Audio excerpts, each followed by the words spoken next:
Hello everyone, this is Tim and Falcon Knight coming at you with another episode of Return to 1K. Today's episode is going to be this Tier 4 High Funds match. The map Truth is here against user AWBW. And hopefully I'll just be able to show off how Sami works in High Funds, and that's basically going to be my main aim for this match. It's obviously not going to be like a super high skill level because my opponent AWBW looks like a fresh account and it's High Funds, so I think even now I only got a couple of High Funds games. Let's see. Yeah, this was only like my third or fourth High Funds game. So let's take a look at the map to start with. This is Truth is here. It's a 2 comm tower map. And then it's an interesting map. It's a little bit mixed base because it's got your well, the funny thing about this is actually you only start out with one base, which severely limits your funds to start off with, I guess. Which is sort of important in High Funds, not important, but it's, as you see here, you've got these infantry here in the center, which are obviously going to go and capture these bases right away. So you got these 2 bases in the center area, which is a really interesting concept for a map.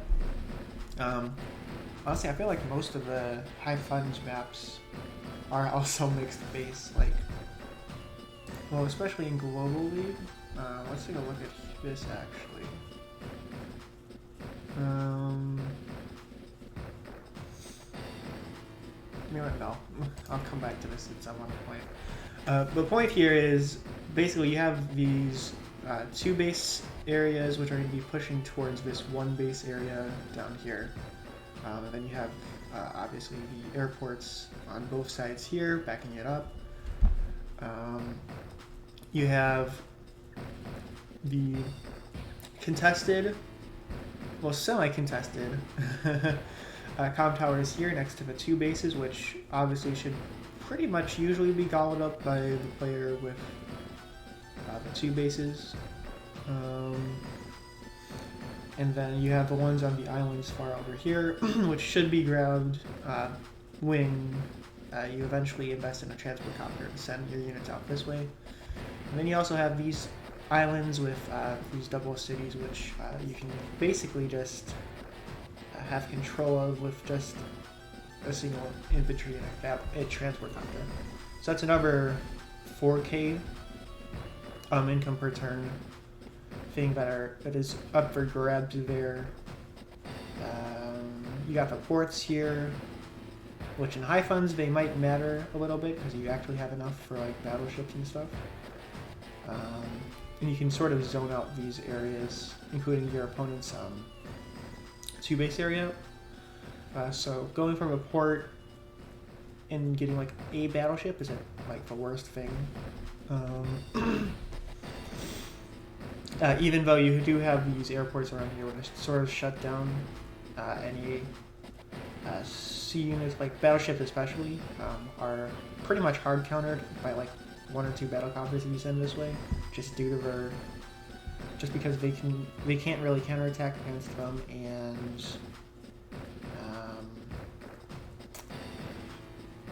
also they're way more expensive, and battle copters do a good chunk of damage to battleships. So that's that. You have your 2 labs here. I feel like this lab is like, I feel like they're kind of in a weird spot because if you manage to overwhelm your opponent's single base, you're pretty much going to grab this other lab as well. And then this one is sort of exposed, but also sort of not exposed. So generally labs, I feel like, what's the capture limit for this game? It's 28. I feel like, I don't know, I feel like you'll probably hit your capture limit before you get to the lab objectives, or you'll just win on Although I don't think this is a calendar day. But if you were playing like Live League or something, you would win by time usually before that hit happens. But yeah, and then like 30 days I think is a pretty much a good standard to where if you're not going to be winning by that point, you should probably, if you aren't winning by 30 days, it's and the match is like dragging out. Usually that's when I resign by, if I haven't resigned already, is the 30 days mark, just because I think that's what we use in Live League.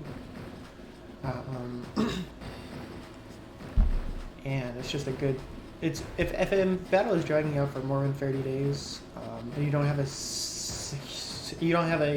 significant advantage secured, and you're like down significantly, you're probably not going to be able to drag it back. That's my reasoning on that. And high funds matches can sometimes get to a point where it gets into a stalemate, but it's just ends up being a close stalemate, and even though one player is obviously going to have an advantage and they're going to win eventually, it'll still take like forever for them to actually like finish off your opponent. So that's a weird thing about high funds sometimes, but anyways, I'm getting a little bit sidetracked. You got this area here. You've got this nice little mountain range here that you can sort of run around. It's enough mountains, like 3 mountains in this area is enough to invest an artillery into, I feel like. And obviously battlecopters are like able to dart around in this mountain range in the center. You have the sea, which they can hide in from anti-air. So all around a pretty interesting map. You got the rivers as well that they can dart around. So yeah. My opponent picked Flash for this map, and I picked Sami. Honestly, in hindsight, I feel like this is a bit of this map is a bit too big for Sami, and she's not the best in high funds anyways, because generally in high funds, you're going to be wanting to spend money on high value. Well, both players can have enough money to spend money on high tech units, like especially direct high tech units, which is important for Sami. Units like bombers and neo-tanks are basically the staples of high funds. So on a day-to-day basis, if Sami doesn't have like a comm tower advantage, especially against someone like Lash, who's going to get extra firepower from her terrain with her neo-tanks at least, Sami's going to be in a rough spot from that. So, well, here's the high funds tier list. It looks a bit jam-packed. Honestly, like, Kindle's good enough. Like, if you look at map analysis in like almost all the high funds matches, Kindle's usually at like 60% win rate, whereas all the other tier 4 COs, well, I say tier 4, but it's technically tier 3, we're all like 40 or 50%, 45% win rate, which is like, it's almost like there's someone here who doesn't really belong in tier 3, but that's besides the point, because neither me or my opponent picked Kindle this match. She picked Lash, I picked Sami. Statistically, Lash is probably going to do better than Sami overall. But the fun thing about Lash is she's basically stuck using just her superpower, especially on this map, because if you take a look at it, it's pretty open. Lash's normal power just reduces terrain costs, so if she had like, and you're obviously in high funds, you're not going to be spamming like recons. Oh, you might want to spam recons against Sami, but so like recons, it could be okay on because of all the planes, and then you have the forest seer, which is actually now that I look at it, take another look at it, the forests, it might be okay to pop her normal power a little bit early, just to get if there's a like juicy target that's just out of range because of the forests, and you have like a Neo tank in position to take advantage of that, you could theoretically do that, but like it's almost like if you're playing Lash, you're almost always going to want to pop prime tactics, and it's generally going to be better to just pop that instead. For Sami has this weird thing where Victory March is insane. But Double Time is actually not bad either. It's only a 3-bar power, and it gives you extra movement on all of your infantry, and an extra, I think that's an extra 20% attack. In addition to the basic 10-10 that Sami is normally that everyone gets from just popping for powers. So that's really technically 60% extra infantry firepower, which is pretty good. In addition to the movement. For infantry, that's like an extra. That's a 30% increase in total movement. For mechs, it's a 50%. Obviously, mechs aren't like the best, but and Hyphons are actually not too bad. Like they can't do anything against Neo tanks or bombers, obviously, but against like light units like anti-air tanks, they can do something. If you pop your Double Time, you can maybe get an advantage there. There are enough mountains here that mechs are actually not too bad. So yeah, but yeah, that should be most of the matchup thing. I feel like Lash has the advantage day to day over Sami, especially in high funds, just because of the differential in firepower on their vehicles. But I feel like Sami can turn it around if she plays around with her powers correctly. So that's always something to take a look at, and that's going to be something that I'm going to be focusing on in this replay. So without further ado, let's get into the match. So obviously going straight for the base that's right next to you. This is important just to get more infantry out as soon as you can. Like, let's just always go for the bases, especially in high funds. Like, well, yeah, especially in high funds, because more infantry early on means you can capture things faster.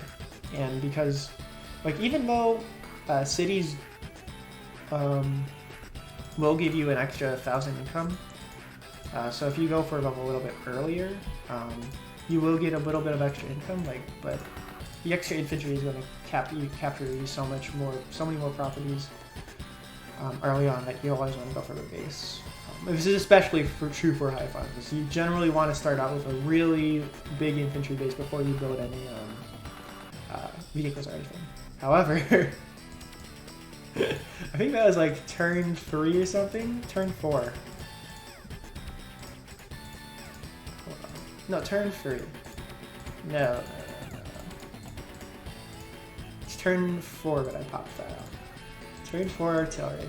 This is gonna be a thorn in my opponent's side for the start of this match. So I'm actually not too sure if it was super worth it, but like obviously I'm just moving this artillery in here to zone out this comm tower and prevent my opponent from grabbing that, getting an even larger firepower advantage over me. Because like if I'm able to grab a comm tower and hold that advantage for a while against my opponent, that'll be pretty good. It'll sort of chew into Lash's day-to-day bonus against Sami. Well, advantage against Sami. My opponent goes for a recon here. 2 recons here, actually. they had plenty of money. I don't know why they did this. They should have just gone for like a tank or a Neo tank or something here. Because, well, I don't know. Like, right now I'm basically zoning out this entire area with just one artillery, which is really good for me, but like, he's not going to really be able to move in with the recon, I don't think. Well, maybe. So there's 1, 2, 3, 4, 5, 6, 7, 8, 9. No, that's not going to work. Whereas if he had a tank, he'd be able to move in on my artillery here. So should have got a tank here. Maybe even a Neo tank if he was feeling ballsy. I'm not sure if he had the income for it though. No, he's sitting on a pile of cash. He should definitely be throwing out some units here. I think I built the tank here mainly to deal with the recon and get it off of my infantry. But seeing the tank come out here, I've got about a Neo tank in response to that. Obviously. So that's what I'm going with. He's going for a recon here, but it's too late. I've already grabbed everything that I really want in this area. So that recon is not really going to be able to harass my infantry the way that my opponent sort of wants me to. Honestly, he should have probably sent it this way to like cut off this guy. Yeah, he would be able to, if he had sent it left, he would have been able to maybe interrupt this camp, I'm not sure. Let's see. You in flames against you is going to do 5-6 damage. I don't think that's enough to interrupt the cap actually, because Sami, that's the other thing that's good about Sami is Sami can be a little bit more aggressive with her caps than normal because she gets the extra 50% capping bonus. So a full health infantry is capping your property. A full health Sami infantry capping your property is very hard to dislodge with just like one unit. So going for the harbor here, I think we're both doing that. Right now my opponent is actually ahead a little bit in income. And I think they hold on to, well actually no. We're about to, so they're ahead like 4k. But I think I'm about to, yeah, I'm about to basically tie it back up. My opponent's going to be on the back foot for a second now. But I think basically we're more or less even in comfort now. I'm going for the transport copter here to work with this guy mainly. It's with this guy I want to move in. Honestly, we should probably be focusing more on income than firepower right now, but I think my plan here was to send him this way. Or, no, I think this guy was going to go, well, actually, I forget what I'm going to do with that guy. We'll see. Obviously, getting a pretty good shot off here against my tank here. Sami tanks. Even with, like, standard, a firepower aren't going to be too effective against flash tanks, even in just planes. So, like, that's already, she's still got a 10% firepower bonus over me, even though she doesn't have a comm tower yet.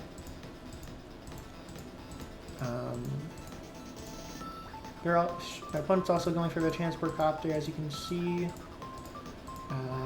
Get a nice shot off here on my infantry, and that, yeah, I did that to get enough for the double time here. Yeah, I think that's the only engagement that I really could have taken to grab it, but I popped it pretty early, and it's very nice. It's actually a pretty nice one. It actually basically allowed me to secure this comm tower. As you can see, I'm moving in like this with my units, so I've got. He can't really move in against me with his recon. Can't really move in against me with his Neo tank either without taking a shot from the artillery, which Sami artillery aren't weakened like her direct units are. So that would be a full powered artillery shot into the Neo tank. That still wouldn't be too bad, I don't think, because artillery we're like not bad against Neo tanks, but we're obviously better against other stuff. And that's, yeah, I would only do like 4 health damage, health silver damage. I've seen it go lower. So I don't know if I would move in with the Neo tank maybe, but I think he could. No, he can't really interrupt unless he pops his normal power to me, but I don't know if it's worth it to give up not only your superpower but like a recon or something just to interrupt for a con tower. I don't know if that's worth it. Right now I'm actually ahead 4k income, that's like 2 properties in Hyphens, so far not bad. I feel like my opponent at some point takes the lead in income, if I remember correctly. Well, yeah, I think so. It's mainly because I neglect this area down here, so he's gonna take this property off of me, which is gonna basically just even it back up. And I think he's gonna have enough properties everywhere else that it's not gonna matter too much what I'm gonna do. As you can see here, he's not even able to knock me down to like. He basically, in order to interrupt a Sami, a full health Sami infantry cap, you have to knock him down to like 2 health, which is kind of hard to do if she has her power up, because that's 4 defense stars basically. It's even harder to do if they're like on an HQ or something, or a mounted or something. Well, mounted aren't capable, but like. But if I'll have Sami infantry is capping your HQ and she has her power up, that's almost a victory march. It's like 50% extra defense, so it's really difficult to dislodge that. Obviously, no HQs in this map, it's just labs, so my opponent's not going to have to worry about that. Yeah, as you can see, my transport copter went down to pick up infantry over here. I'm not sure if that was the most efficient use of my infantry move, but whatever. And now I've got a second transport copter, which I'm using to boost my infantry over here. And then maybe do some cheeky stuff over here as well. But I'm pretty sure my opponent is pretty desperate for that comm tower, because not only did I deny this one, I've actually taken it, so I'm up 20% firepower. I'm about to be up 30% firepower when I take this one as well. So my opponent sort of needs to make some gains here and cap this as soon as she can. Plus, I think she's pretty ahead in income. She's about to take these 2 center properties as well, which is pretty big for her. And here you're seeing Sami's low firepower sort of taking a bite, making my line over here pretty vulnerable. This doesn't matter too much, but it's not like great or anything. And honestly, like even just this engagement now is kind of difficult, because Lash basically is in a forest with against my 8 health artillery. Even if she didn't have that open, I don't think it would be difficult for me to take that much health on it. So that's always something that you have to be paying attention to, is whenever Lash pops her superpower, even like a Neo tank in the plains is going to be super hard to take out with just artillery and stuff. And because I'm playing Sami, I can't really overwhelm her that easily with just my Neo tanks. Like here, it's a little bit easier, especially because I have the comm tower advantage right now. So I'm at 10% firepower, I believe, right now. 10% net firepower. Now it's 20, because I have my power up in. But 20% net firepower on my vehicles and direct units. So it's not terrible or anything. I go for the bomber here. And I think and the bomber I'm going for mainly because I'm seeing my opponent start to spam anti-air. So I need to have something to neutralize that, and like Sami tanks aren't the best at dealing with anti-air And battlecopters can't do anything about them, so I go for that instead of like a battlecopter or something.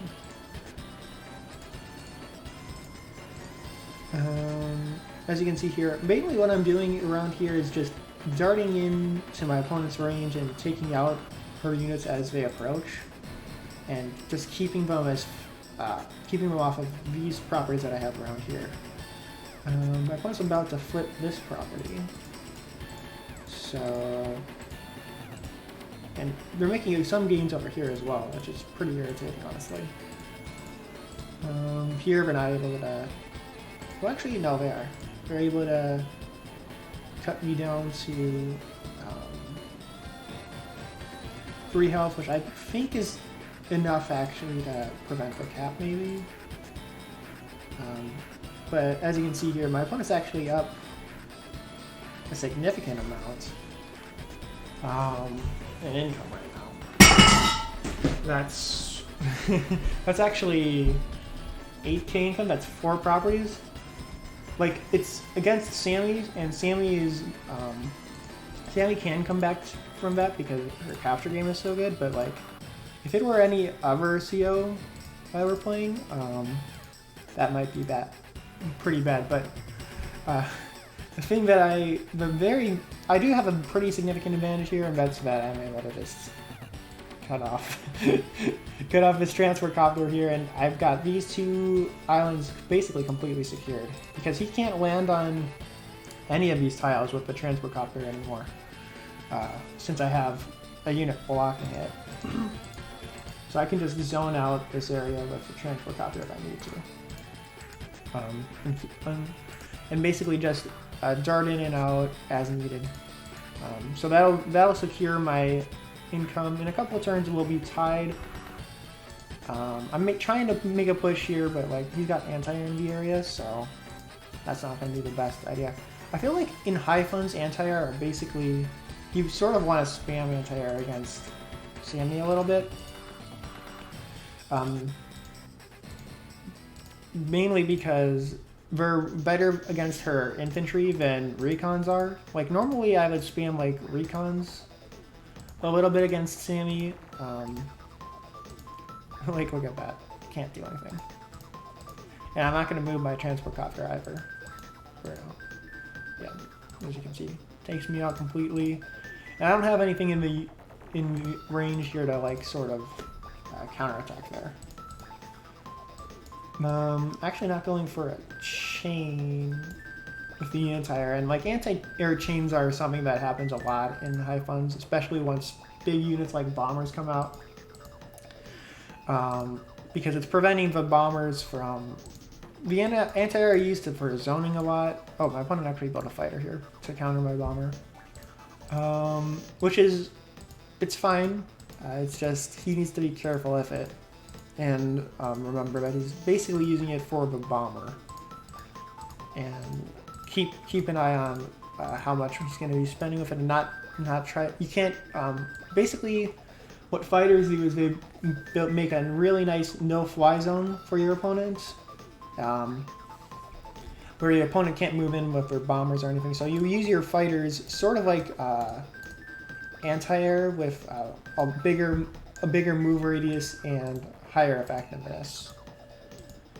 They're basically super anti-air. They cost like more than twice as much. So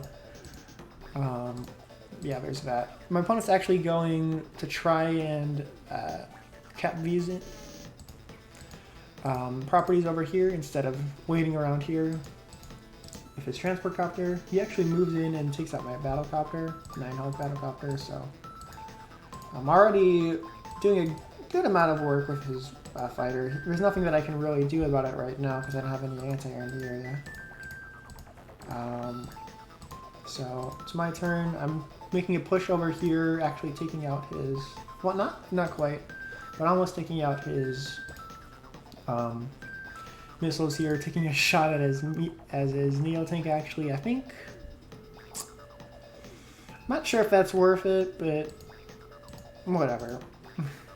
I sort of need to take shots here just to try and slow down his advance. As you can see, his mechs are actually doing pretty well over here, in conjunction with his anti-air. So he's doing a good amount of stuff here, and like this is this little area is like pretty lethal because he's got 2 bases here. It's hard to keep control of this. It's really hard to not only cap this, but like keep control of it for extended periods of time. So obviously my opponent's going to eventually be able to take it over with the mech spam. But the significant delay in the turns in which I had that advantage, the firepower advantage from that, have been really nice for me. I'm doing this sort of the same thing here, except I'm doing it a little bit better. Because I had the movement to move my transport copter in. I actually move it on top of the harbor, because that way he's not going to be able to build like a battleship or something here to prevent me from actually moving in for the cap. But he's moving a little bit aggressively in with his infantry here, so I just built a battleship to basically go, nope, you're not doing that anymore, and sort of lock down this area a little bit. This is going to be a full strength battleship as well because I'm playing Sami, so it's not a direct unit. Meaning Sami can spam. That's been sort of nice thing about Sami. She can just spam battleships and cruisers and stuff, and they're just as good as anyone else's. Wiping up my units in this area, but like, and securing the comm tower as well. But really, honestly, like, there's only a matter of time before my opponent was able to take out my stuff here. Actually going pretty aggressively here with his fighter here, knocking out my battlecopter, but really should have attacked me from this side. And because right now he just placed it right next to a his fighter right next to a base, and you'll see on my turn when I get the chance to respond to that just how big of a mistake that actually is. That anti-air ghost. It's going to be gone by next turn, I believe. So, counterattack here. I'm basically securing the islands here. Well, we tied an income in a little bit. I actually moved back with my infantry here because he wouldn't have been able to take the cap here because he got the anti-air over here. So, especially from the woods, Lash would have been able to just decimate my capping infantry. So I actually opt to surround his fighter over here, move in with my armor units here, basically just wipe out his push into this area. And I think this was actually not the... yeah, this was actually a pretty close engagement, honestly. Like, that's just how good Lash's superpower is it basically it switches it from a clear sweep to being able to just overwhelm you with a bombers to needing to spend a tank attack in order to take it out. And it didn't even I don't think it was even necessarily guaranteed that I would take it out. I might have taken like 10% damage on my bomber from doing this, but obviously getting the anti-air in here, this poor fighter has been just cut off. That's what happens when you overextend too much, and it's pretty easy to overextend, honestly, on high funds maps, because they have a lot of bases usually, and it's usually a mixed base in some form or other. So that's usually irritating. I'm moving in with my infantry here to thread in some caps over here, I think.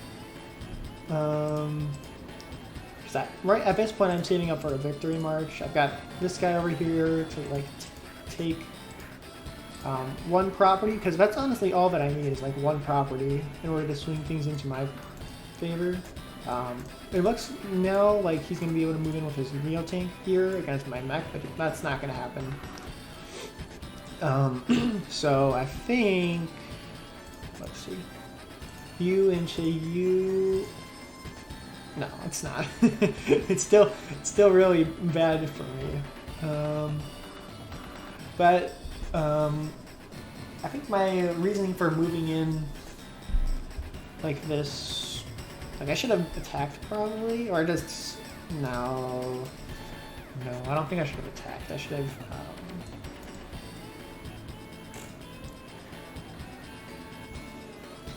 should probably hit into mountains, maybe. Although, honestly, this mech, I don't know what I should have done with it, because yeah, I think the cap is actually the best move here. Actually, no. I think the best move here would have been to attack into the anti-air, actually, because that would have been a significant amount of damage on the anti-air, whereas my opponent's just going to be able to wipe me out.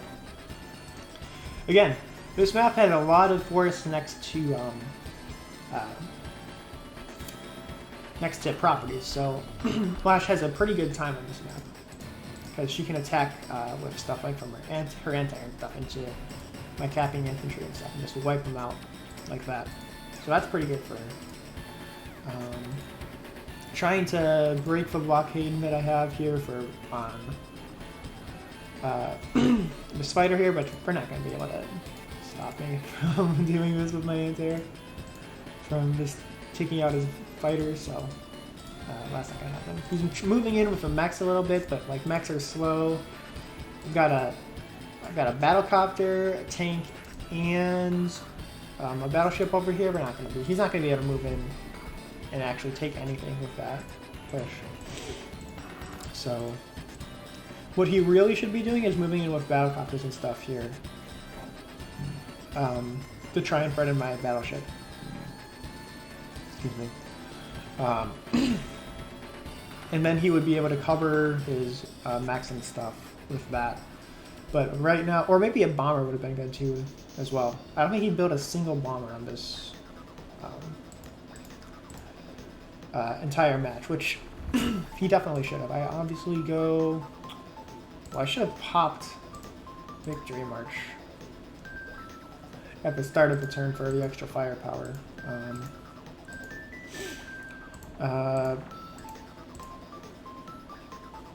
Oh, no, wait, no. That's next turn. I don't actually want the Victory March this turn.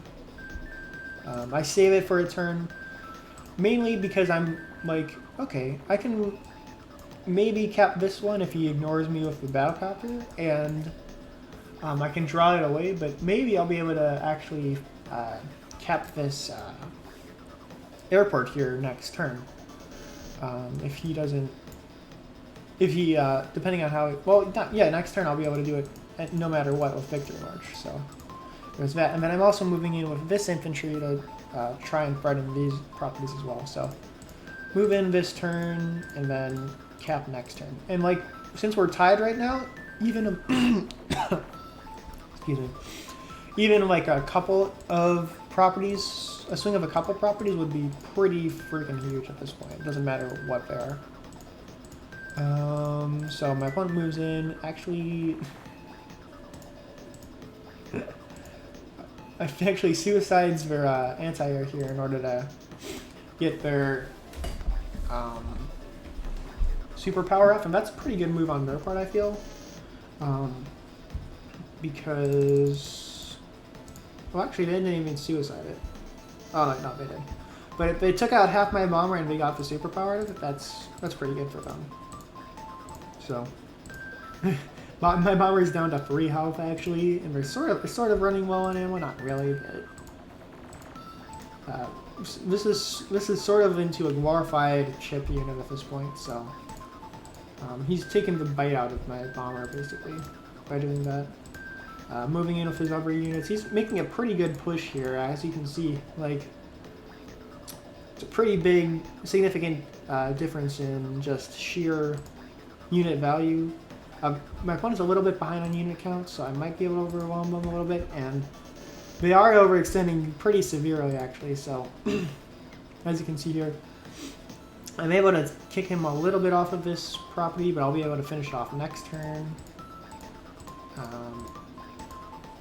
Actually moving in here onto the airport with this infantry and just capping his lab here. I think I was trying to go for a lab victory for a lot of this when I really should have probably just grabbed one of these other properties instead. This one or maybe this one. With the Victory March, because that would have given me a bigger income swing. But whatever. Because I think it was 28, right? So 56 is the income that we would be looking for a win by capture limit. I'm actually taking a shot here like that so that I can. It's fine like this because you have in a high funds map like this, you actually have enough properties where you can sort of afford to base skip a couple times to afford bigger units like this.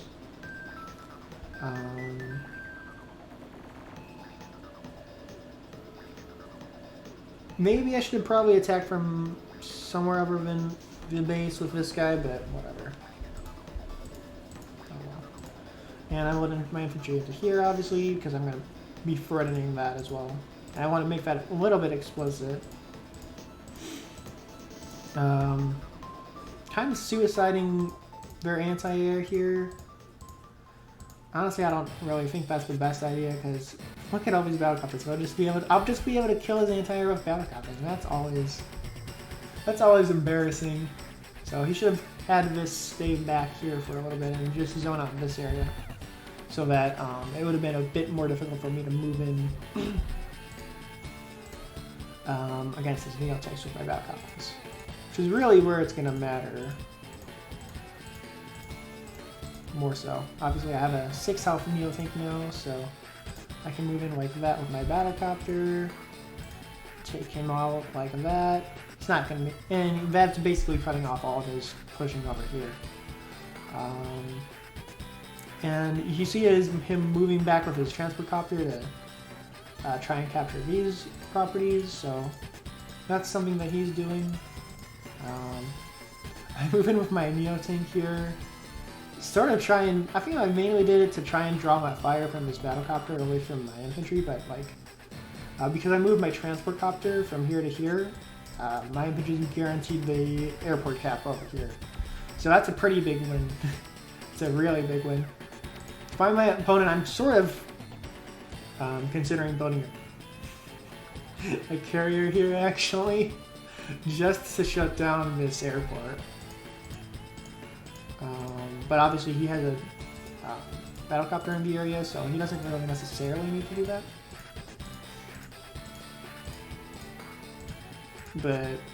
And he can always just build an anti-air or something in this base,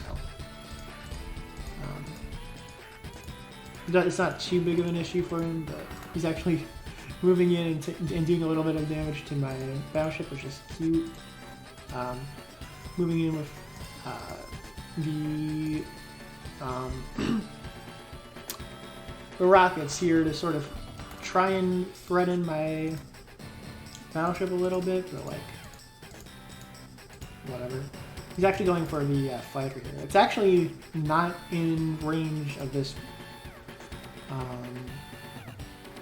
this airport, actually, interestingly enough, but for one turn, but move on one turn, but oh well, that's fine. And then I think this is like the big last push that I make. I think I was sort of expecting. I think this was maybe a bit premature for a push in some areas, but I just go for the big push anyways, because why not? At this point, I'm 4 units ahead. Before, well, I'll just wait for the end of the turn for that. Pushing in here with my infantry, kind of aggressively, honestly. He can obviously just move in with his anti-air onto here to cut off this assault here. So I think this was a bit premature. I should have waited until I was a bit closer to my victory march, at least, maybe. Although I could always use double time for the extra defense. And I have enough units here that I'm sort of lining up for a push into his area down here. My opponent goes for that, and oh yeah, I also moved my battleship down here to lock this guy down. So he's not going to be getting either of these properties. and my opponent actually goes for a forfeit here. Because at this point I've just, like, look at this income gap. It's 4K, it's 4 properties, and my opponent's not in any position to be able to take any of this stuff back, really. Well, actually, I say that, but he's probably going to be able to take the airport back. No, he would definitely be able to cap this back. But I'm about to get his harbor here as well. I'm actually threatening pretty effectively with these 2 infantry here, because he needs to take them out this turn in order to secure this area. But if he does that, then he's sort of just ignoring this infantry here, and he's going to cap this harbor and then move on to this property, and then maybe even onto this property if he waits long enough. And I have enough of a force built up over here, but I can just push down here and distract his units while I'm making gains over here. I'm also sort of, like, he's sort of threatening keeping control of these areas, but like I've got enough units in this area around here that I can basically secure the center. Actually, I can start pushing into the center. Next turn I'd be able to move in shuttle this infantry up here for this property, and then I can move this guy onto like the mountains or something. I mean, maybe even here to grab this property, as well as depending on how he moves his neo tanks, I'd be able to just threaten into this area and grab these 2 properties as well. That'd put me up to 52, or maybe 50, because this guy's gonna, this property I think is obviously gonna flip. But like, I'm gonna have the income advantage for like forever. This push has failed completely. These neo tanks are gonna get wiped out probably by my medium tank. So he's been completely just demolished here. I think overall this match sort of showed off just double time. Like, I really like Sami's double time and just her capture game in general. Like, even just 1 movement and 10% defense is really nice for Sami's capture game, especially because she can just... There are a lot of maps in which properties are spaced apart, like 4 spaces apart instead of 3, so that means that she can not only get to that property a turn earlier, but she can also basically secure it, because with the extra 10% defense, like especially on our mechs, I guess, but like just that, well, obviously not against an anti-air, a lash anti-air in the forest. But I think against like normal firepower anti-air, that's actually a confirm. Like, that obviously doesn't matter, but like, she can move onto any properties, and your opponent needs to invest at least 2 attacks to kicking you off of the property. So if they don't have the units in the area to afford on that, like you can combine this with like a push with higher tech units than your opponent has, and it can sort of just really open up something for you as Sami. So that's something that's fun for Sami. Obviously, it's not like the best thing in the world. It's very situational, which is why she has victory march as well. It's like super double time. As you saw, it was very good at swinging properties a little bit, even though I wasn't able to do too much with it. I was only able to grab like 2 properties with it, one of which was a lab. Like, honestly, I should have probably grabbed this guy or maybe this guy with it. But I went for the funny lab instead. And I'm moving in like this with these units to sort of go for the lab cap, actually. And I'm very much threatening that, so that's why my opponent forfeited. The other thing on this match that I really learned a lot from was just Lash is really good in day-to-day, especially in stuff, especially even just in planes. But against someone like Sami, who has weakened firepower on all of her direct units, that's really, really valuable day-to-day. I think there was a period, like turn 16 or so, yeah, where it was kind of, she was making really good headway and was actually ahead quite significantly. Well, not really that significantly, but like, Lash's superpower is super good. And then her day-to-day is very good against Sami as well. Just being able to stop her caps from forests with anti-air is very valuable. I think she might be able to do it with recons as well. No, not with recons, unless you have like, with her superpower active, I'll bet she can actually. Yeah. Well, maybe not with just one comm tower, but with two comm towers, she definitely can. So that's very valuable for this matchup in particular. I feel like definitely Lash has the upper hand in general on a map like this. But like it's not like big enough that Sami is going to be completely overwhelmed. As you saw, my opponent made a good number of strategical mistakes. And I think the other thing that was fun on this map was just the early game artillery over here was fun. Not that it ended up mattering too much overall, but that was still like a good, I'd say, it was what, turn 15, turn 16? So that was a good 16, well, I'm not going to say 16, but like 10 turns that I had an extra 10% firepower over my opponent just by building an